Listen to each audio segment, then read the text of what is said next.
Iba kasi ang charm ng Pulag sa mga tao. Ang dami-daming gustong umakyat ng Pulag. Kasi ito yung pinakamataas na bundok sa Luzon. Matagal na namin pinaplano na umakyat dito. Kami nung mga, yan, sina Lester, sina Win. The most difficult mountain I've experienced before was work-related. It's my office. It's in Indonesia.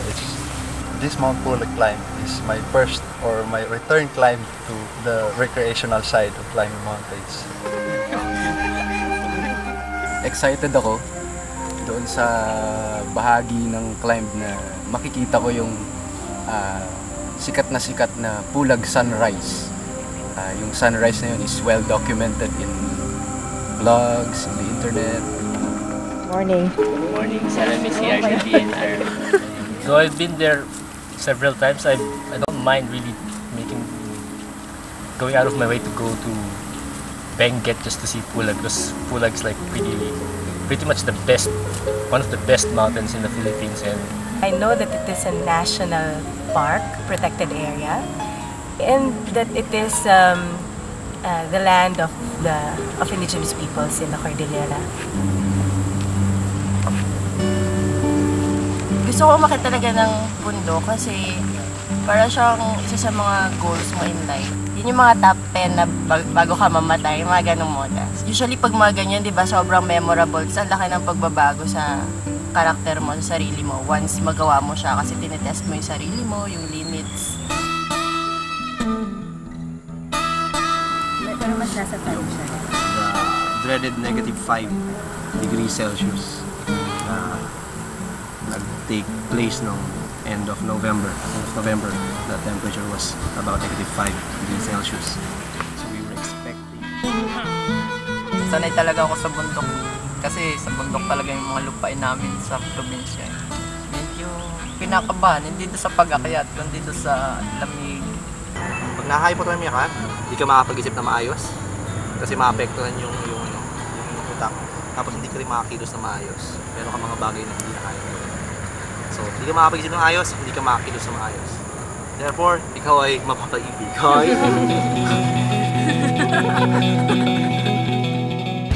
Check all the equipment included in our climb para pagdating sa taas, wala nang masyadong problema. Yung mga tents, tinignan natin yung mga pegs, kung kompleto ba, yung mga poles, kung may bale, o ano.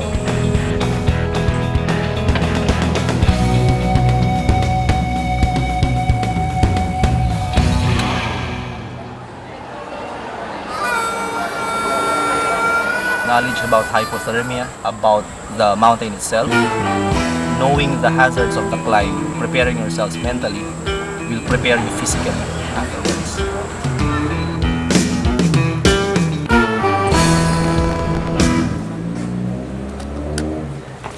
Alis kami ng alas 11 ng gabi. Mating kami dito lang, alas 4. So, 5 oras na biyahe. Si Rap na lang, yung hinihintay ng grupo.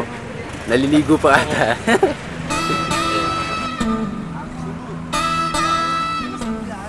The fact na peak season yung climb natin, organisado yung transportation. So, sa mga magplanong umakyat, si Mang Roger lang kontakin nyo, solve na. Sir Roger Guzman. Tapos kinuwento rin niya sa akin na puro mga kamag-anak niya rin yung mga nagbabiyahe. Papaakyat ng papunta dun sa mga jump-off points. Biyasa, lalo na't hindi naman madaling i-drive yung kalsadang papunta sa mga jump-off point. Tama. You have to trust the driver na kakayanin.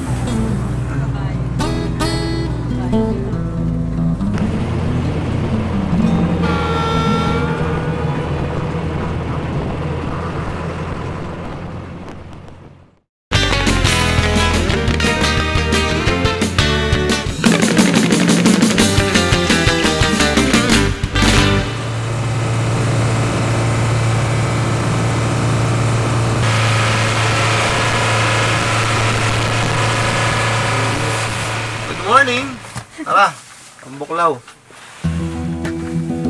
Buklaw, lalaw.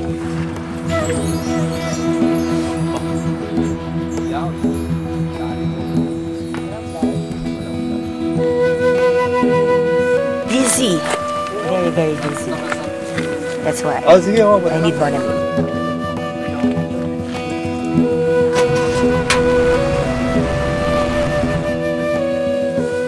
Alcohol, gasolina. Parehas lang kasi sila konsepto eh. Big yan. Lutong bahay yung pagkain. Daming kanin. Atmosphere sa loob. Parang nasa bahay ka lang. Kasi yung i-expect mo sa Benguet, yung parang province talaga yung dating. So, parang at home na at home.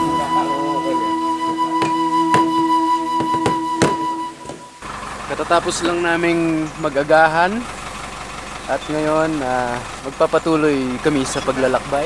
Kaming apat ay Nasa taasan, G!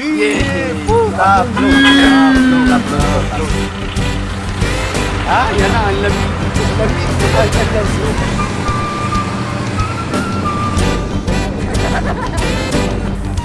Your Pulag experience is incomplete without riding atop the jeep. Magandang vantage point yung taas ng jeep. Makikita mo yung beauty ng Benguet.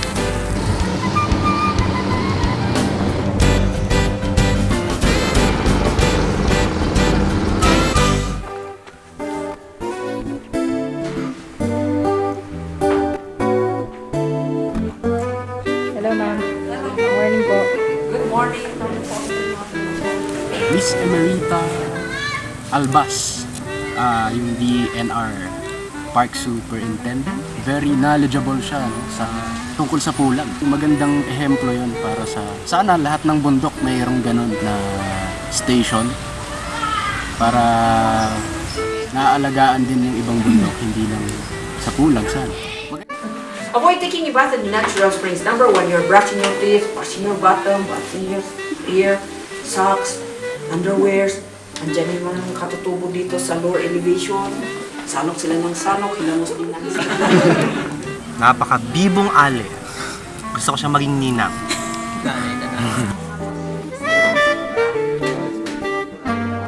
Temperature reader. Sa labas na numbers ay in Celsius. Tapos yung sa loob in Fahrenheit. Mas gagamitin natin yung Celsius. So, looking at the meter, it's now about 20 degrees Celsious. Okay, see you. We'll wait for you on Monday. Thank you po. Ano magbabayad na? This money is for our registration. Is 225 per head. Punta kami ng Akiki Jump Off. Galing kami ng DNR station after nung video orientation at saka registration.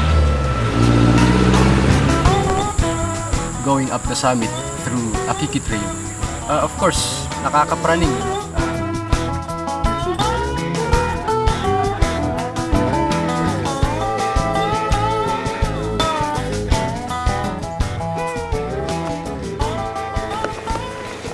Tuwad ka, pre. Pang dagdag ng waterproof. Nag-enjoy kayo, ah. This liquid is for waterproofing. All you have to do is to spray it on the fabric and let it dry for 2 minutes. Come on, show your butt. Come on, let's do it again. Magsalita. Okay. Rotation.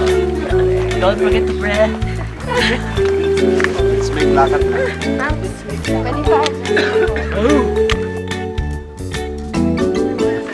Tired. Let's go.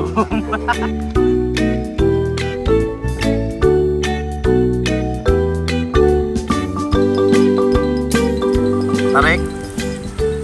Tarek, madami. Pine trees. So difficult, man. I almost cried.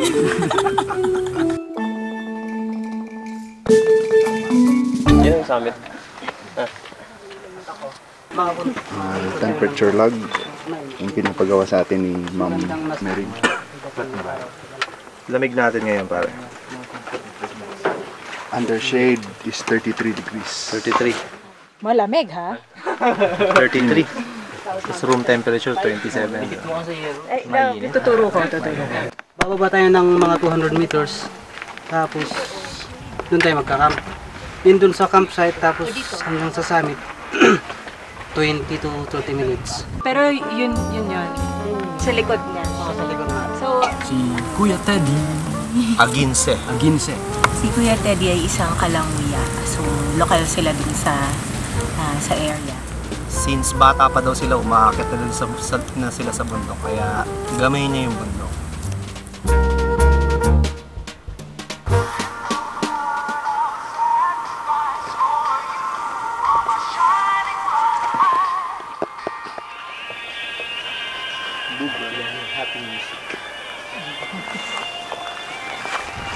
Holding hands na tayo dapat naglalakad.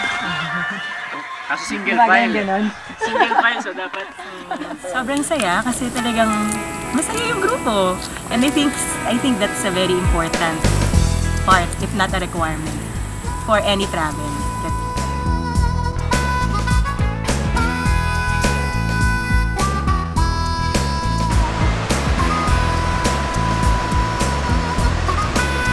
Sarap ng tubig doon.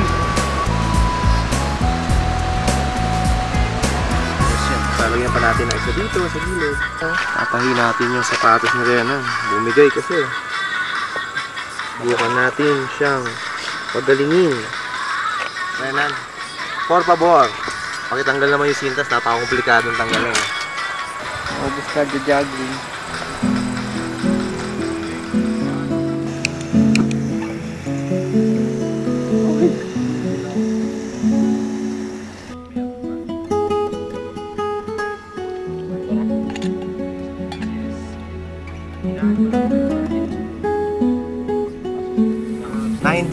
Celsius.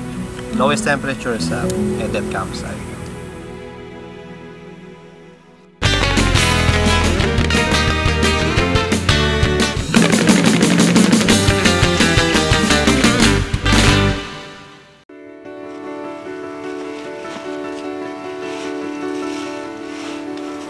Aakyat na kami ngayon doon sa taas para sa next leg ng aming trek papunta sa peak ng Mount Pulag. Susunod naming destination ay ang Saddle Camp.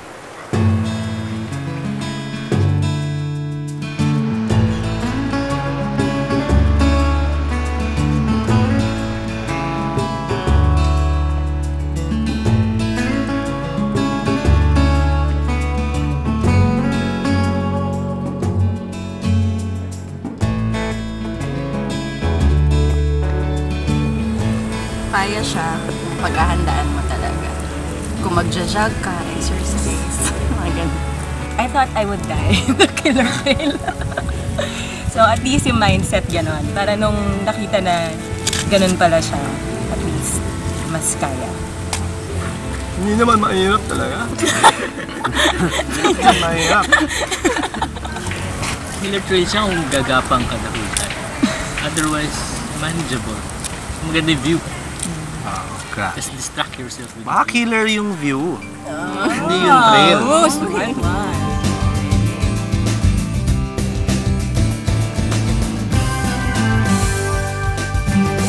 We still have how many kilometers to go? Sign language. We are at what 1,500 meters elevation, and Pulag is around 2,900. So we still have roughly 1,400 meters.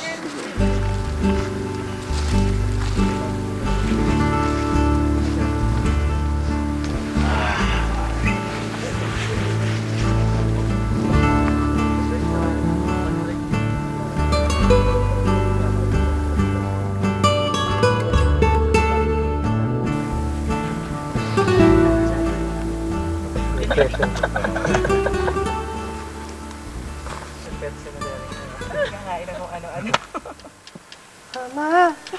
Sa bundok, Mama!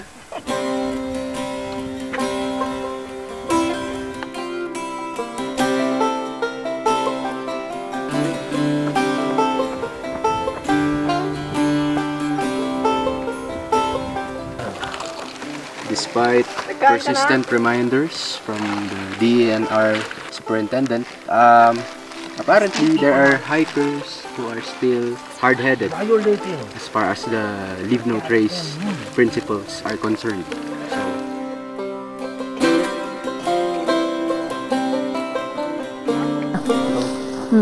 Papasok na tayo ngayon sa Mossy Forest.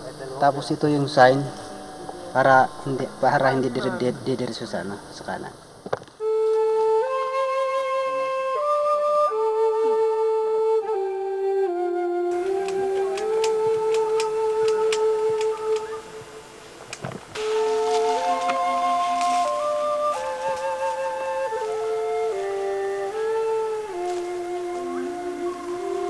And as you can see, the plants or the trees have become smaller in size. As we go from low elevation to high elevation, the size or the height of the plants change. So we are literally walking down a trail of bonsai flora.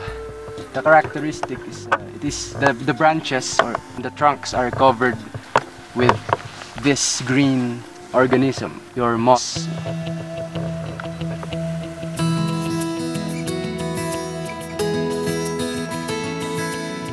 We're still inside the Mossy Forest, 3/4 along the way, and then we will reach the grassland, but we have to stop here and cook our food because the water source is over there. And there's no more water source in the grassland campsite. And we can see ang Buklaw in the horizon, which is so far away.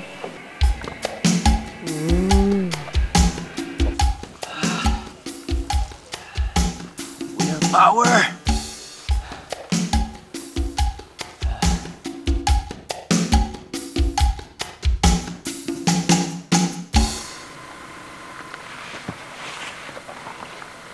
Nandito na tayo sa grassland. Umpisa ng grassland, 1 hour from the campsite. This is where the fun part starts daw. Ayun siya. At pagkatapos niya, may manganganak pa. Isa pa. Manganganak pa ng maliit na bundok. Just because. Tapos may apo pang isa. Basta isang oras. Nagsisimula ng magreklamo yung Nico. Tatay. Pero Papakiusapan pa. Anong reklamo? Papakiusapan pa.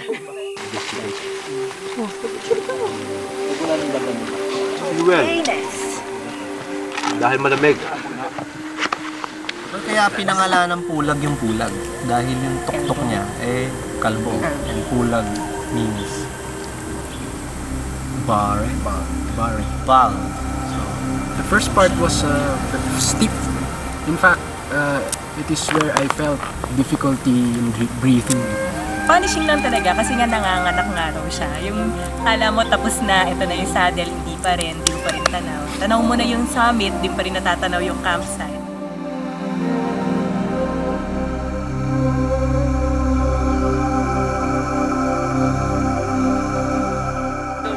So our temperature right now is 6 degrees. Kalamang. It's very, very cool. We are now in the saddle camp of Mount Pulag. According to our guide, it's 15 minutes away from the summit. So, so we are expecting the temperature to be even more. may lasing. Lasing ba? Oo. Magkakaibigan tayo lahat dito. The negative thing about saddle is that we experience the ugliest camp ethics ever. In behalf of the team, mag-a-appeal na ako. Sana maging responsable lahat ng umaakyat. Marami pa rin mountaineers o hikers na hindi pa niyayakap ng buong buo yung leave no trace principles saka yung camp ethics. Respeto dun sa kultura ng lugar. Kaya merong orientation tungkol sa mga dapat na ginagawa pag nasa taas ng bundok. Respeto lang.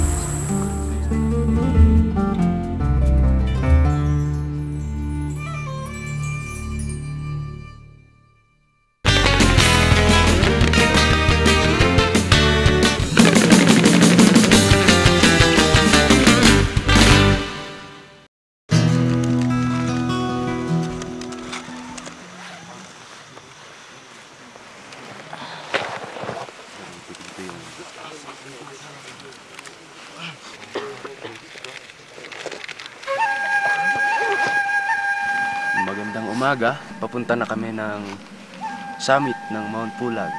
Titignan natin yung sunrise, no? Grand finale ng akyat natin.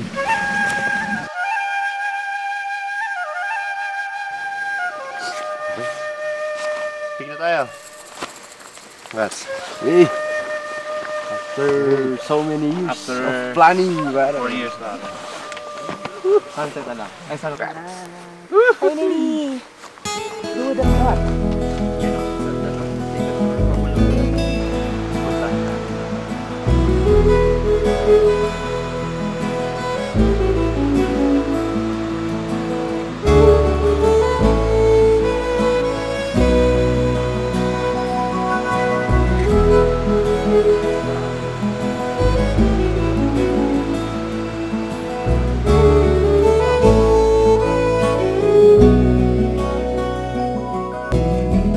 So talagang kung ano man yung hirap na dinanas, sobrang worth it when you reach the peak. Kasi sobrang ganda talaga. Ang ganda ng kulay, ang ganda ng mga kabundukan, ang ganda ng clouds.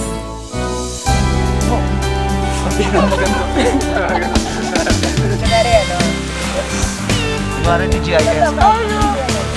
hello!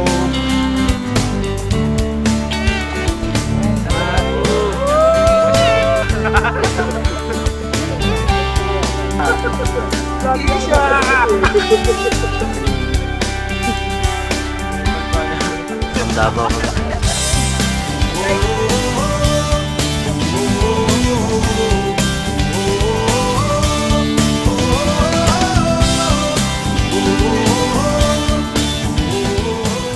I shall return. The best pa rin ang Pulag all over the Pinas. Even abroad. Believe ako sa team, kaya nila. Iyak kami doon. Okay, let's break out into a song.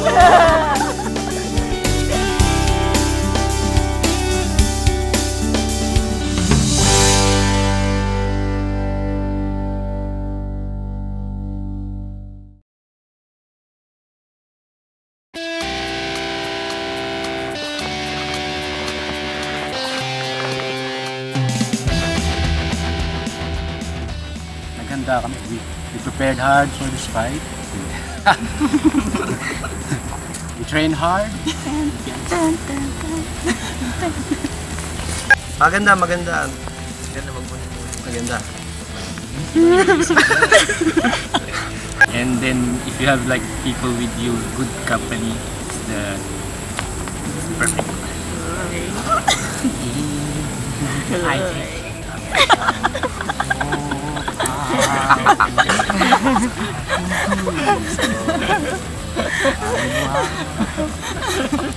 Back to you! Akala mo papalabas yun. Yari kayo sa akin. Hindi ng magulang ko. Ano bang seryoso yung akit nyo?